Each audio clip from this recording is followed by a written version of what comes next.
shot it with the strap, the shit can get loud. And it's home and attack on hit, he get down, then we transform. We finna play with the click now like. Hey, what's up? Now that you got to the clip A title, welcome to the video. Hi, how are you? It's me, your boy, Jed. Now as you can see right now, we gonna be talking about Sonic Frontiers. The newest Sonic game to be released, and to many, either the new best Sonic game or the best one released in recent years. Now, if you know anything about me, you know that not only do I... fucking words.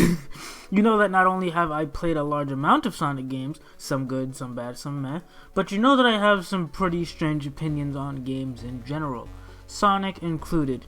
And this can be seen by the fact that I only think there are 2 bad Sonic games. Technically one, as the other isn't in the main series, those being Sonic Boom, Rise of the Lyric, and Sonic 3 Blast, as well as the fact that one of my favorite Sonic games is, unironically, Sonic 06. Yes, despite how messy it is, I love it, and you can probably imagine how happy I am seeing Sonic 06 be remade and turned into the amazing game it could be with Chaos X's Project 06, though even it has its problems, but that, my friends, is a story for another time.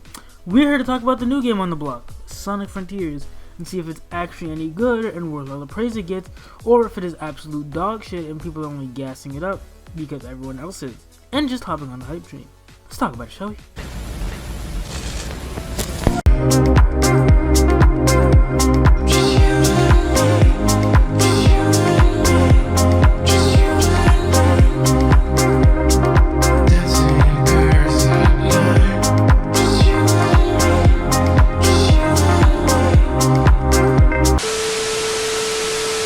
So before I get into the game itself, I figured it'd be best to talk about the promotional material for the game and the way it was promoted, because I feel it's important to talk about it, as the early stages of the game were plagued with both immense hype and speculation from both the initial reveal teaser back at the Game Awards, as well as the big reveal trailer released back in December, as well as mass negativity from the IGN first gameplay reveal that showed off the open world system and a few new enemies, which, while to me looked good, especially for what appeared to be an early build of the game, to many made the game seem unfinished and as though they needed to delay the game. Then it turned out it was an early build of the game that the IGN person was playing, hence the unfinished look to it, but not long after this came the trailer at the Nintendo Direct Mini in June, and the script was completely flipped. The community did an entire 180 seeing this trailer, and it was only looking up from there. And it was up from there. Trailer after trailer was released as we inched closer and closer to the game's release. It was revealed that the game would have 2 pieces of external media that tie into the story of the game. A prequel animation that tells the story of Knuckles and how he ended up on the Starfall Islands, and a prequel comic which takes place immediately before the events of the game, with the game starting out immediately where the comic ends. With that said though, I believe it's time for us to move on to the main game. Like I said, the game kicks off immediately after the comic ends, with Sonic, Tails, and Amy making their way to the Starfall Islands, as well as a cutscene of Eggman going through the forest and getting trapped into cyberspace. After those cutscenes, we get thrown into the very first cyberspace level, a remix of Green Hill Zone and the tutorial to cyberspace levels, which we'll talk more about later. After that, Sonic exits cyberspace and gets told by a mysterious voice in the sky that tells him he must find the Chaos Emeralds and defeat the Titans, with Sid watching in the background. After that, we're thrown to the open world of the game, revealing the basics of how the game controls in the open world, which is the main portion of the game. The game consists of 5 main islands, those being Kronos Island, Ares Island, Chaos Island, Rhea Island, and Oranos Island, the other half of Kronos Island. And all of them are open world in the main portion of the game, and there is a lot, and I do mean a lot, to be done and found there. From side stories with different characters, such as learning how Amy describes what it's like being a cyber ghost, half trapped in the cyber world, half trapped in the real world, or Sonic talking to Tails about what he experienced in the cyber trap, to mini-games like this bullet hell mini-game, the infamous pinball mini-game, which everyone says is hard, but I don't think it's that hard, and I completed it first try both times I did it, and the second time I did it on hard mode. I'm gonna be honest, fam, y'all just suck at pinball, and that's okay. It's okay to suck at pinball. But that aside, there's also the main portion of combat, which happens in the open world. And while combat is fun, punchy, and full of different moves for you to unlock, from a quick cycle loop to moves like Sonic Boom, Wild Rush, Cross Slash, etc., and a bunch of mini-bosses scattered around the world like Ninja, Shark, Strider, and many more. Well, That interruption aside, despite how fun the combat is, it also has a problem that it can sometimes feel kind of slow and heavy on occasion due to how hard the hit stop is, and the shield enemies, while not hard to deal with, aren't very fun to deal with either, as they can shield even mid-attack and you'll just be sent on your rear for a few seconds, and in order to break their shield, you have to use the side loop to break their shield, but after a certain time they'll get their shields back, which gets kind of annoying after a while. There are other issues with the combat as well, but we'll touch more on them later. It's also in the open world where you can talk to the Hermit Coco, who will take all the red seeds and blue seeds you collect to level up your attack and defense, or the Elder Coco, who you can talk to and will level up your ring count and speed count in the open world. There's also a bunch of parkour segments and stuff. There's even a trick system, somewhat akin to Rush and Rush Adventures, which increases the level gauge up a little bit, like how it increases the boost gauge. But I did say there were two halves to the gameplay. The first is the open world exploration and combat. The other half just so happens to be Cyberspace. Cyberspace levels are the second half of the equation to Sonic Frontiers' gameplay. And they play like your typical Sonic level, and like I said, the main game consists of 5 islands. 3 of them consist of 7 cyberspace levels with an extra 2 on one of them, some of which are remixed versions of old Sonic stages, such as Windmill Isle Day Act 2 from Sonic World Adventure, City Escape from SA2, or Speed Highway Act 2's 3D sections from Sonic Generations, just to name a few, as they're based on Sonic's memories and places he's been.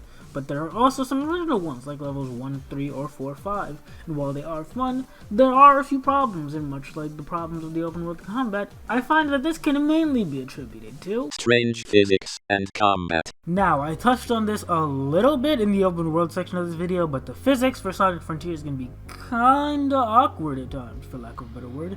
And I think the best place to start is the combat, because like I said, due to how hard the hit stop is, it can sometimes make combat in the open world feel a bit slow, and sometimes you'll be stopped for a few seconds from the heaviness of it all.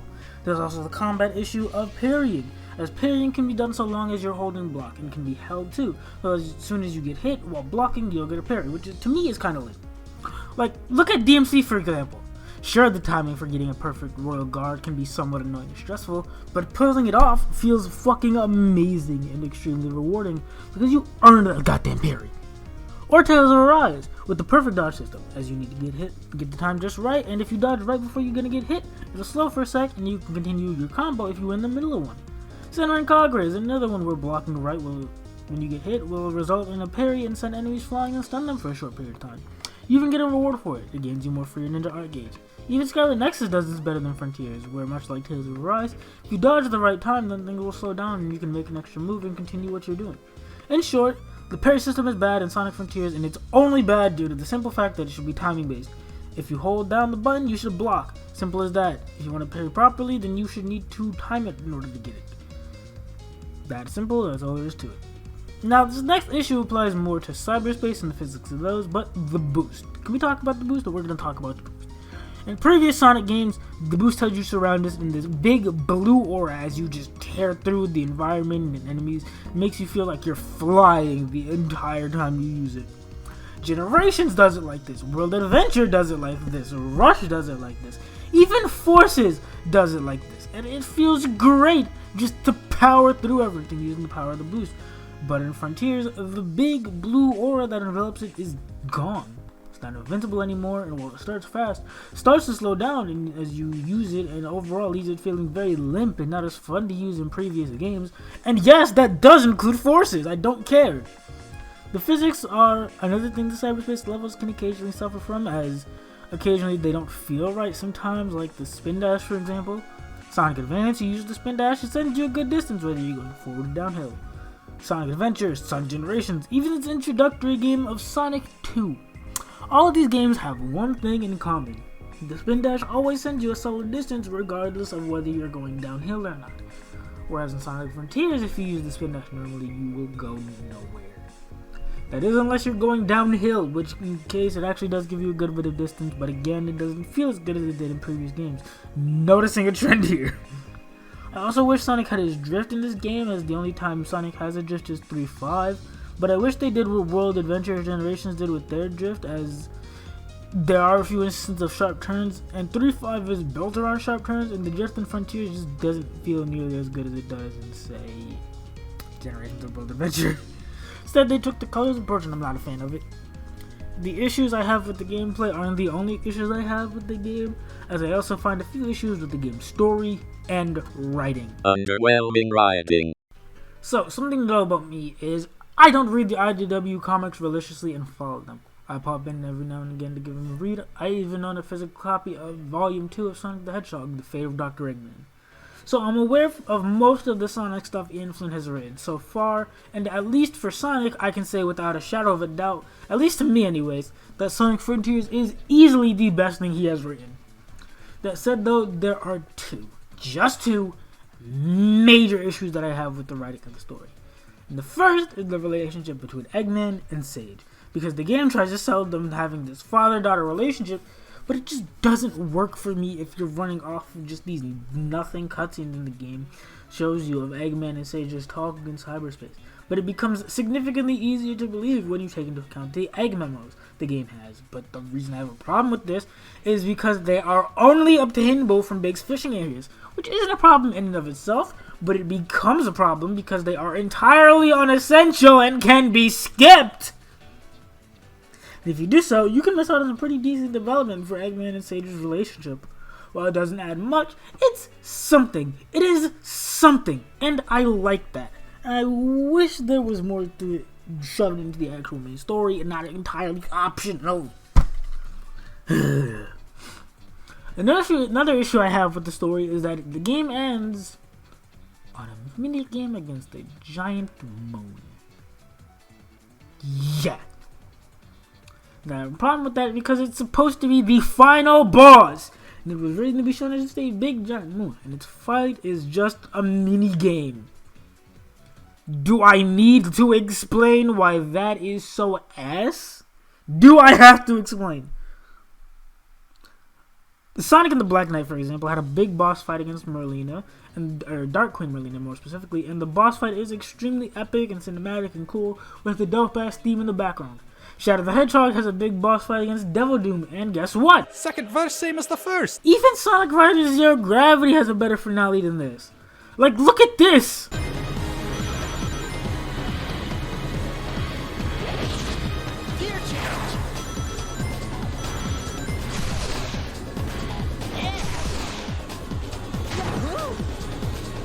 Now compare that to this. Now face your end. I am the all-consuming void. What can one... There's a very big difference between the two.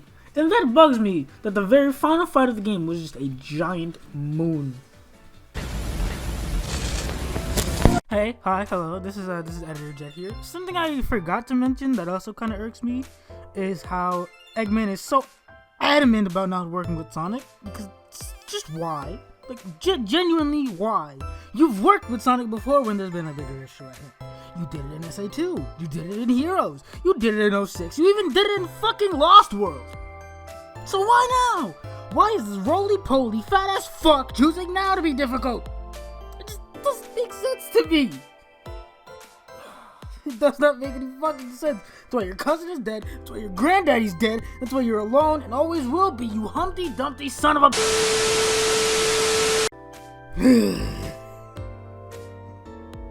I'm sorry, I just really wanted to talk like that.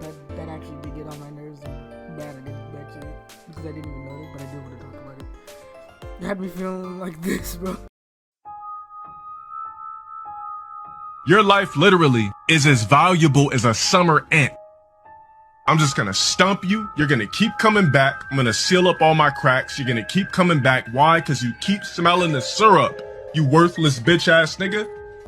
Anyways, yeah, back to the video. Bye. Aside from that, though, the only real issues I have with the game's story is how often they call back to other games, but it doesn't really get in the way. I just find it kind of funny. And I also find it weird how Knuckles, Tails, and Amy were just able to sort of go back to cyberspace to free Sonic because it's like, how did they go back? Where did they even get this idea? How did this idea even work? It just felt weird. Other than that, the story was solid though. There is one other facet of the base game I want to talk about though, and that thing is The power of music. If you know me, you know how much I value music and media, especially video games. Unfitting music is a really big pet peeve of mine, as music can really make or break your scene, or even change the perspective of a scene. The best way I could describe it in video is this.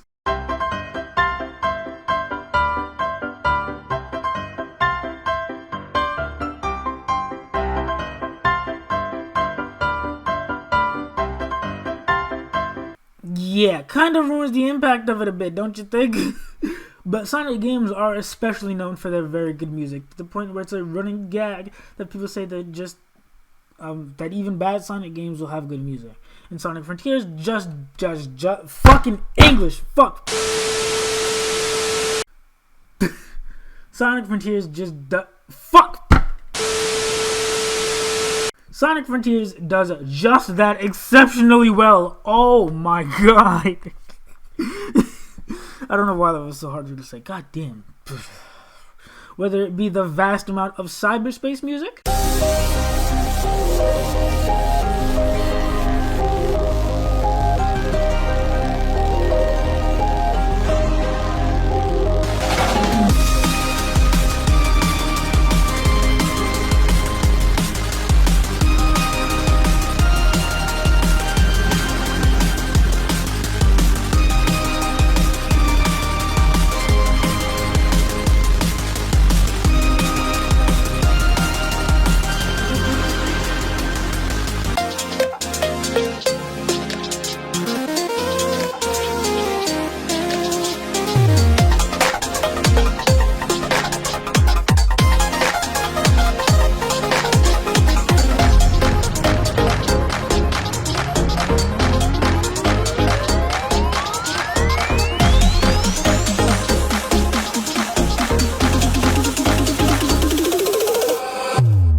the many different themes for the islands.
or even the huge action set pieces for the bosses, and the big badass themes which go into them.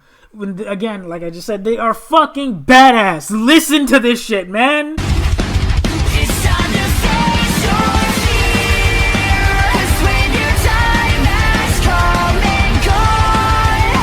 I'll be the one to carry on, and you can throw me to the wolves, 'cause now you're undefeatable.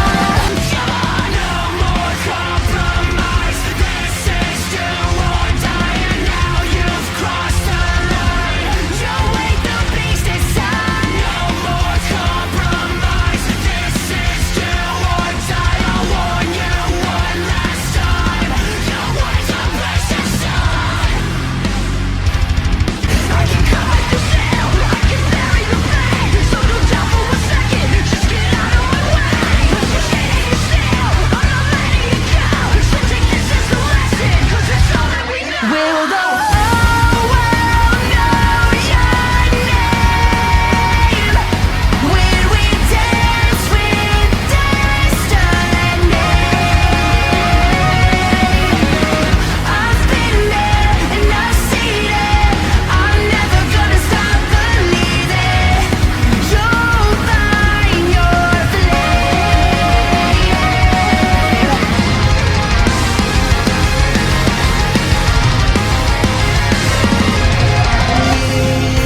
Like you knew before.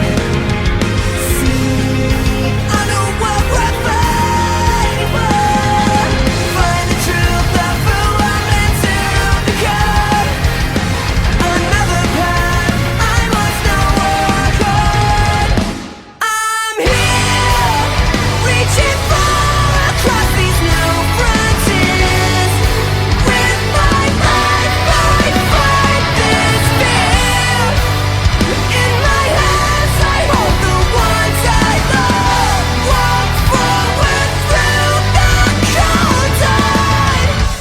Always the new horizon. And there are a countless amount of tracks that I didn't mention either, but the music makes all of this feel absolutely astounding. Except the final boss theme, which is just a somber techno melody.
Which, yes, it is a nice piece to listen to, but compared to previous final boss themes, it just doesn't hit the same as this. Is it me you say you're looking for? Let me show you who I am and what I'm here for. Here for. Hey! Trying to reach inside of me, trying to drain my energy. Let me show you just what I'm made of. Simple curiosity, trying to take a bite of me. Let me show you just what I'm made of now.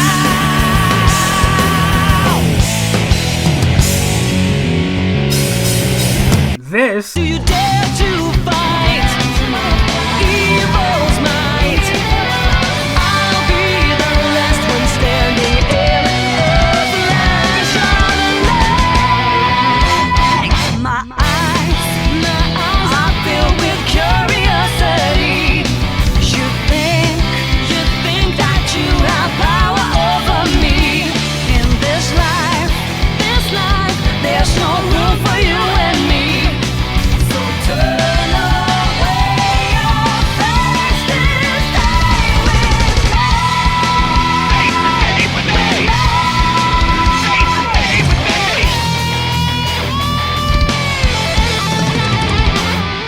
even this.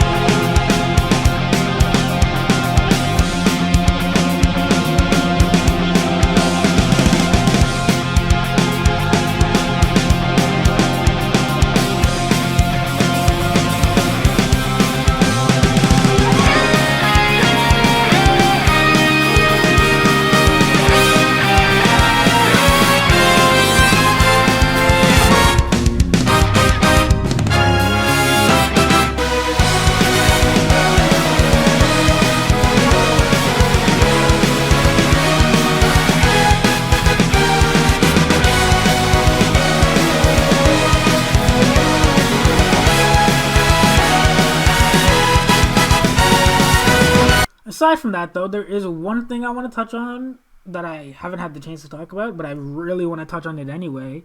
And that thing is... Mods. Mods are an asset that can improve a game and take it from the original experience to something amazing.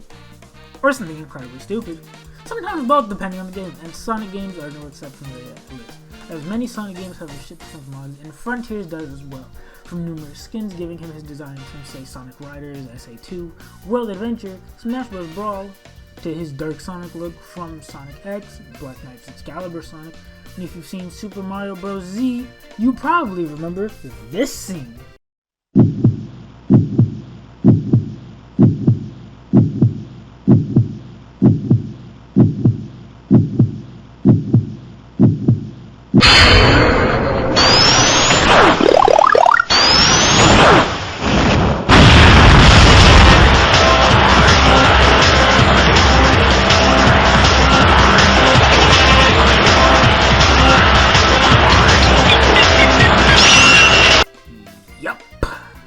Someone modded Fire Sonic into this game over Super Sonic, and I fucking love it.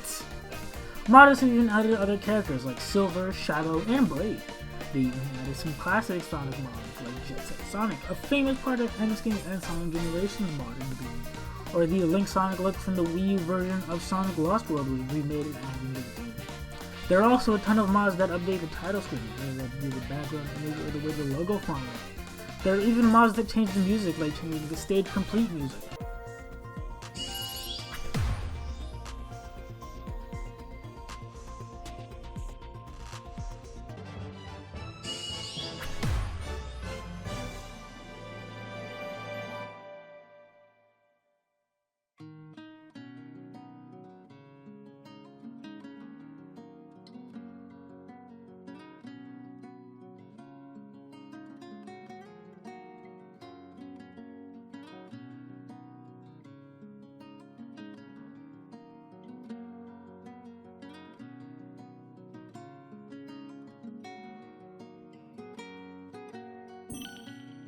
Or the minigame complete music.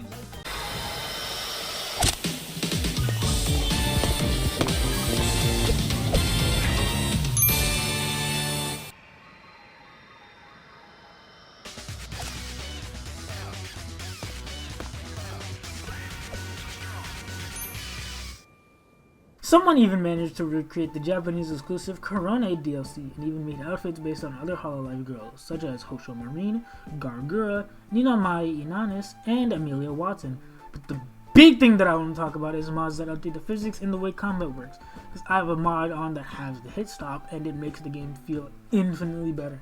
As like I said earlier, the combat can sometimes feel rather slow and heavy and not enjoyable to engage with as a result. But by simply cutting the hit stop in half, you still get the punchiness and impact of the combat and hit stop without making it feel nearly as slow and heavy. And some of the physics improvement mods make the physics of the game feel way better. As again, sometimes the physics can feel a bit weird, namely in the Cyberspace stages. As using Sonic's boost can feel kind of slow and normally as the boost dies out the more you hold it, which results in you being better off spamming it as opposed to holding it down. But with an improved physics mod, the boost feels far faster and overall better. While still overall not as good to me as the boost in previous Sonic games, it feels much better as a result of mods. Mods in general are an amazing thing and can really take a game to greater heights, even Sonic Forces, a game which to me has loads of untapped potential but constantly feels like it's holding back. It times. But much like my thoughts on 06 and Project 06, story for another time. But what I do believe it's time for is moving on to wrapping up this video. In conclusion, Sonic Frontiers is a great game with a few problems. The combat is nice and punchy, the open world is beautiful, the music is phenomenal, the writing is decent, the cyberspace levels are fun, mini Sonic levels full of some great stage references. The game is packed full of content and is overall a very fun game. So much so that not only have I played through the game multiple times, but I also 100%ed it, something I never did with any other Sonic game aside from the Gems and Legacy collections. Despite the issues, and frankly, I can't wait to see what's next. Not just with the game, but also with this franchise, as it was already revealed that the game would be getting DLC, which ranged from a photo mode and new challenges to even new playable characters and stories. And not only are there 2 DLCs already out, but those being the soap shoes from SA2 and the Monster Hunter Rise outfits, which come with a cooking mini game. But mods make this game go from great to awesome. As for the rest of the franchise, things are looking alright, all things considered. The second Sonic movie was fucking amazing. Sonic Prime was okay. I won't speak on Sonic Origins because I haven't played it. But regardless, if you have watched all the way through this video, thank you. I know this video was a bit different and I'm kinda long, but I had a lot to say about this game. And I'm glad to have it all out there. Also, this was originally meant to be a playthrough, but Sony Vegas is a fucking bitch. I even made a fucking intro for it just for this, which I opted to use in this video. But anyways, if you did enjoy the video, be sure to leave a like, comment, and subscribe. And if you didn't, you can tell me how much I suck as both a YouTuber and a VTuber in the comment section down below. Anyways, I'm gonna stop wasting your time.